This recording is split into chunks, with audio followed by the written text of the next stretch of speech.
President Nelson Mandela addressed the World Trade Organization in Geneva today. He's in Geneva for the occasion of the 50th anniversary of the General Agreement of Tariffs and Trade.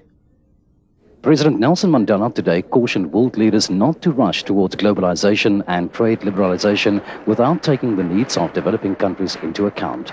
Mr. Mandela's cautionary remarks regarding trade liberalization came in the wake of a ringing appeal from US President Bill Clinton for world markets to be opened wider.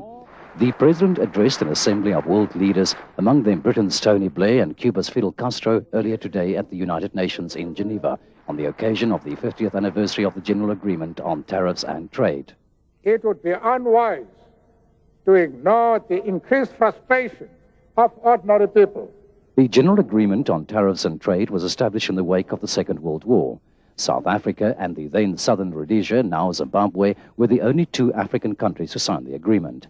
Today, the GATT and its successor, the World Trade Organization, is seen as the most important international economic institution to have shaped the pace and form of world economic growth. President Mandela today took a lightly critical view of the world body, saying that the organization has to pay more attention to the needs of the developing world. The developing countries no longer wanted to be an appendage to the industrial countries or to live on charity. We, as Bill Clinton said when he visited South Africa, he said, we should no longer ask, what can we do for Africa? We must ask, what can we do with Africa?